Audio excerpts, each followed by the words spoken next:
Este caso que eu trago hoje é tão cruel e tão perturbador que parece impossível de acreditar. A história de hoje vai fazer-te pensar que a humanidade hoje em dia está pior do que tu esperavas. Imagina uma menina de 13 anos, frágil, sozinha, mantida em cativeiro na sua própria casa. Não era só um cativeiro, mas sim uma casa de tortura. Os dias passavam e ninguém a ouvia a gritar. Os gritos, a dor, o sofrimento, ela não conseguia escapar. A Amandine ia diminuindo de tamanho porque não podia comer. Estava com fome e ninguém a podia salvar. Ninguém sabia o que é que estava a acontecer. E quando a verdade veio à tona já era tarde demais. O corpo dela estava irreconhecível. Pesava menos que uma criança metade da sua idade, cheia de feridas, os dentes arrancados, marcas de pancadas por todo o lado. Agora a grande pergunta: quem é que terá feito isto? Quem é que tem sequer coragem de tratar uma pessoa desta forma? Prepara-te para mergulhares na escuridão deste caso tão perturbante. Antes de começarmos este caso, porque realmente vais mesmo ter de te preparar antes de o ouvires, deixa um likezinho e subscreve também para o canal. Nós estamos a crescer cada vez mais e a minha pergunta para hoje é: como é que está o teu pulso? Porque o teu coração vai começar a bater mais rápido, vais começar a arrepiar-te, vais começar a ficar com medo, porque este caso sim, é tão frustrante. Eu ao fazer este guião sofri um bocadinho a ver este sofrimento que esta menina de 13 anos passou. Por isso, sem mais demoras, vamos lá começar. Esta menina de 13 anos vivia com a família na aldeia Mont Blanc, no sul de França. Foi mantida numa cave completamente nua. Morreu de fome com apenas 28 quilos. A menina estava desnutrida, como eu disse há pouco, estava com muito pouco peso. Estava com sepse e já sem vários dentes. A menina era basicamente privada de comida e estava presa numa arrecadação com câmaras. E agora a grande pergunta que eu te vou responder já é: quem é que terá cometido esta atrocidade? E foi alguém da família dela, sim senhor, porque foi a mãe. A mãe teve coragem de fazer tal atrocidade. Esta mulher de 54 anos, franco-portuguesa, está a ser julgada em Montpellier, no sul de França. E isto por ter deixado a filha de 13 anos a morrer à fome. E esta mulher é a Sandrine Pissarra. É infeliz nós dizermos que ela tem sequer uma parte portuguesa porque nos envergonha, claramente. Como é que é possível uma mãe ter coragem de fazer isto? Este caso é muito perturbante, é mesmo recente, é de agora, e eu estava um pouco reticente se falaria disto porque é sempre algo forte. Apesar da menina ter morrido há 5 anos atrás, a sentença só foi mesmo dada há uns dias atrás e nós já vamos lá chegar. De acordo com a imprensa francesa, os médicos legistas concluíram que a morte ocorreu na sequência de um estado de desnutrição extrema, associada a sepsis. Para quem não sabe, é uma infecção basicamente do corpo generalizado. A Amandine não tinha vários dentes e também tinha várias falhas no cabelo. Isto demonstra que a violência era bastante. Isto é mesmo para vocês conseguirem visualizar. Esta menina estava dentro da arrecadação, esteve presa durante vários meses. Ela teve a lidar com isto durante muito tempo. E para além disso, eu já vos vou falar a seguir o comportamento da mãe. A mãe também tinha mais filhos e vocês vão ouvir também as testemunhas que foram também os filhos dela. E vocês vão ver que esta mulher era realmente um monstro. E não há outra palavra que dar senão mesmo esta, e se houvesse uma palavra ainda que tivesse um significado pior, era mesmo essa palavra que era dada. Eu acho que nós nem conseguimos imaginar o tipo de sofrimento que ela sofreu. E vamos então chegar agora à parte das testemunhas que foram também os filhos dela. No segundo dia de julgamento da luso-francesa, de 54 anos, acusada de torturar a filha de 13 anos e deixá-la à fome, 2 dos seus 8 filhos, para vocês terem noção, ela teve 8 filhos de 3 relacionamentos. E então 2 desses filhos falaram de coisas que a mãe também lhes fazia quando eles eram mais jovens. E foi no Tribunal da Justiça, em Montpellier, França, chocando e comovendo todos os que assistiam à sessão da terça-feira, dia 21 de janeiro. Um dos filhos dizia: a minha infância foi um inferno na terra todos os dias. Acordávamos às 5 horas da manhã para limpar a casa. Levávamos chapadas, éramos agredidos e sacudidos. Às vezes até perdíamos o autocarro para a escola. A violência não tinha fim. Só sabíamos quando começava. A única salvação era mesmo fazer 18 anos e sair de casa. Relatou Cassandra, que era uma das filhas. Houve inclusive um dia em que Sandrine, a mãe de Cassandra, lhe partiu a cabeça com o cabo de uma vassoura. E eu acho que tu agora podes estar a pensar: como é que é possível uma mãe ter escapado durante tantos anos de tanta violência? São coisas que uma pessoa notava, não é? Se os filhos estavam a ser agredidos. E realmente os serviços sociais foram muitas das vezes notificados e avisados. O grande problema é que a mãe também fazia com que os seus filhos mentissem. Os filhos admitem mesmo que a mãe obrigava-nos a mentir, gozava com o facto de irmos parar a uma família adotiva e sermos não só espancados, e como viu, e isto é doentio, pessoal, a manipulação que esta mulher fazia, isto é é uma mulher muito doente e psicopata. Não há outra coisa a dizer que não isto. Após a morte da Mandine, a Cassandra, que testemunhou muito contra a sua mãe, foi muito importante, dizia que nunca tinha visto a mãe triste e inclusive um dia apanhou a mãe a tentar estrangular a sua irmã mais nova, a Amber. Ela diz: a minha mãe precisa de bater e deixar alguém roxo para se livrar da sua raiva. Segundo a filha, 2 dias após a morte da Mandine, que foi causada pela mãe, ela foi ao cabeleireiro como se nada tivesse acontecido. Isto é um comportamento claramente de uma pessoa que está completamente desapegada do mundo e de qualquer sentimento empático. Quem também testemunhou foi Jeremy, de 29 anos, que era um dos seus filhos, ou seja, também irmão da Cassandra. E ele relata que a certa altura, por ter deixado cair um vaso de cerâmica, a mãe quase que o estrangulou. Depois à refeição colocou-lhe um único feijão no prato e acabou por humilhá-lo. As ameaças de morte eram constantes. Agora vejam só a atrocidade. A certa altura, Jeremy e Cassandra tiveram mesmo que ficar ajoelhados durante horas sobre uma régua de madeira, a segurar um dicionário com os braços estendidos em cima das suas cabeças. Meu Deus, pessoal, como é que isto é possível? E é uma coisa que nós nos perguntamos. A quantas mais crianças isto acontece, não é? Porque acontece uma vez, isto não é...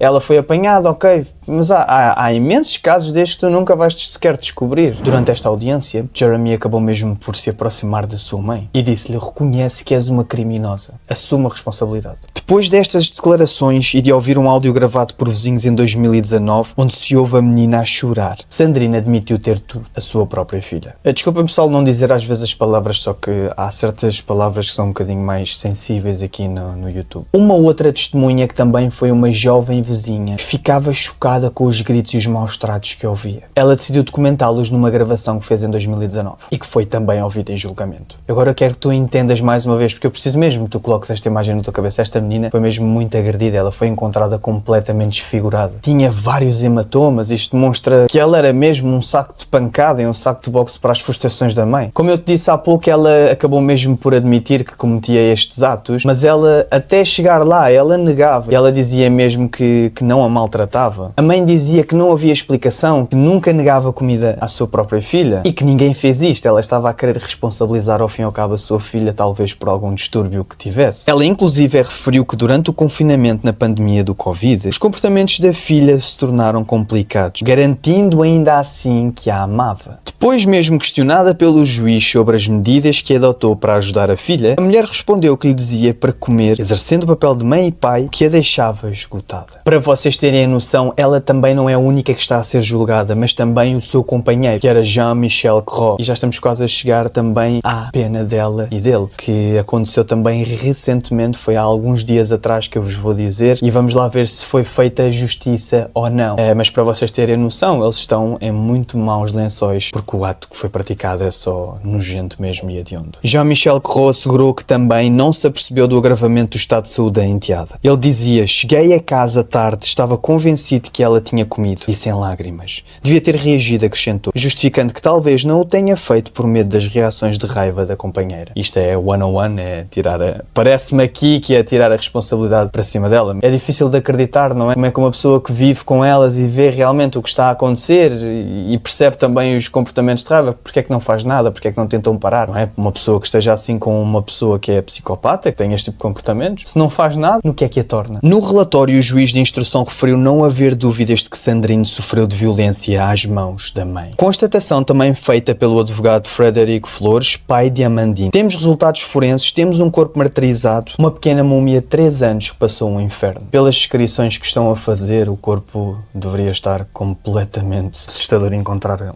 algo assim. Há várias testemunhas ao longo do tempo da violência com que a mulher tratava a filha. Nem os relatórios, nem 3 apresentações a um juiz menores foram suficientes para a proteção da adolescente. E para vocês terem noção, depois dela ter mesmo admitido que torturava a filha, ela diz que é uma mãe monstruosa. Ela também de alguma forma tentou justificar as suas ações, dizendo que alegadamente tinha sofrido violência também quando era mais nova, na altura em que ela vivia em Portugal. E também disse que a menina lhe fazia lembrar o seu ex-marido, ou seja, o pai dela. Isto ao fim e ao cabo, nós conseguimos ler entre linhas. Ela estava mesmo a querer, de certa forma, justificar o seu comportamento, que é injustificável. Não sei, uma pessoa que cometa algo deste género, nós já sabemos como é que o ser humano funciona e ele quer sempre arranjar alguma desculpa, alguma justificação, e ao ao fim e ao cabo eu penso que terá sido isto que ela arranjou. E conseguimos também entender outra coisa, que ela transferia a raiva e o ódio que sentia por Frederico, o pai de Amandine, e acabava por descarregar e tornar-se então Amandine o bode expiatório da raiva dela. Verificou-se também que desde criança, e já tinha começado há muitos anos atrás, Amandine sofria de todo o tipo de violência. Foi agredida, esmurrada, pontapeada, espancada com uma vassoura e também arrancados os seus cabelos. Ela foi mesmo acusada pelo procurador-geral Jean-Marie Benet, que a acusou de torturar a filha durante 10 anos e deixá-la morrer à fome. Para vocês terem a noção, na época de 2020, que foi talvez, sei lá, uma das alturas que se poderia ter parado esta violência toda, lembram-se que era a pandemia, era o Covid-19, e houve uma altura em que toda a gente passou mais tempo em casa. Quando a Amandine percebeu que isso iria acontecer, ela entrou completamente em desespero, porque ia ver o que era aquela realidade todos os dias, estar a interagir com a mãe, e ao estar lá, a mãe ia completamente obliterá-la. Não há outra palavra. E a criança pediu mesmo ajuda à diretora da escola, começou a chorar, a entrar em pânico, a dizer que ia morrer, que não ia sobreviver. E isto foi mesmo também descrito pela própria diretora. E as pessoas à volta suspeitavam que ela sofria de violência. A diretora dizia que uma vez lhe tocou e ela sentiu muita dor. Ela fez uma queixa, foi à enfermaria, tinha marcas, fizeram mais 3 queixas, mas diz que não sabe o que é que aconteceu a seguir. E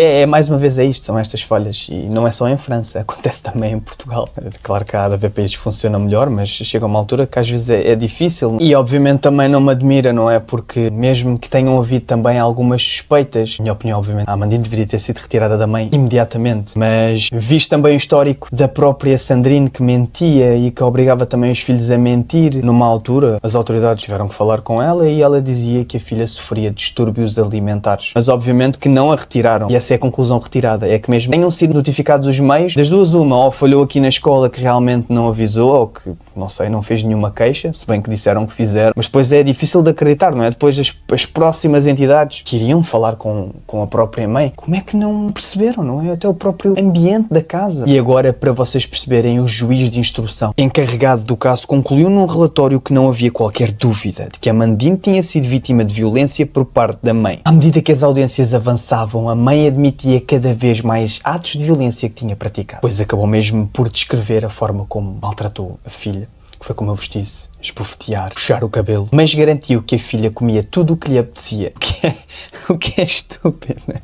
Ela foi encontrada com 28 quilos, é assim, das duas uma, ela poderia recusar-se a comer porque estava a ser torturada, é uma das hipóteses, ou a mãe realmente lhe tirava comida para a torturar, é uma das duas, e as duas são igualmente más. E agora o veredito. O que é que lhe aconteceu? O que é que aconteceu ao companheiro Jean? E o que é que aconteceu a Sandrine? A Sandrine foi condenada dia 24 de janeiro à prisão perpétua. Ela decidiu não recorrer da sentença para evitar impor aos seus filhos a carga emocional e a dor de um novo julgamento. Ou seja, teve aqui alguma consideração, a única. E agora... ficaste com curiosidade do que é que aconteceu ao seu companheiro, a Jean-Michel Crotte, 49 anos. Ele foi considerado culpado por ter assistido à violência e à privação de alimentos da menina. Isto durante 4 anos. E ele foi condenado a nada mais, nada menos do que 20 anos de pena de prisão. Uma pena até mais severa do que a do Ministério Público tinha pedido. E mais um caso falado neste canal. E mais um vídeo que eu agradeço imenso a vocês assistirem do início ao fim, a quem fica, não é? E eu espero que vocês tenham ouvido este caso com muita atenção e obviamente que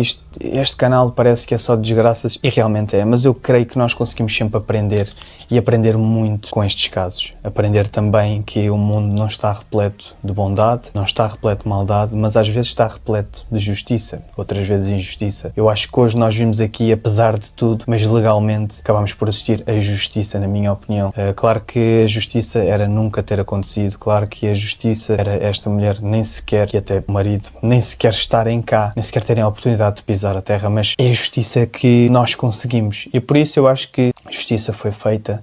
Digam-me também nos comentários a vossa opinião sobre este caso. Também já tiveram situações idênticas, situações em que já até sofreram de violência ou se sintam seguros também a partilhar, se quiserem, obviamente. Tenham também o meu Instagram, se quiserem falar está tudo bem, vocês já sabem qual é, está aqui em cima. E obrigado mais uma vez por este vídeo incrível, por vocês estarem deste lado. Eu não sou nada sem vocês assistirem, sem vocês gostarem, sem vocês opinarem, e por isso também estou muito agradecido. Por isso, espero que o vosso pulso tenha acalmado. O meu já acalmou um bocadinho mais porque estamos no fim e já não estamos na azáfama de crueldade que existimos mesmo agora. Um grande abraço, espero que tenham um dia incrível, podem me dar sempre ideias também aí do próximo vídeo que eu vou falar, porque eu mesmo que não falo logo, fica na listinha e vamos falando ao longo do tempo. Um grande abraço, obrigado.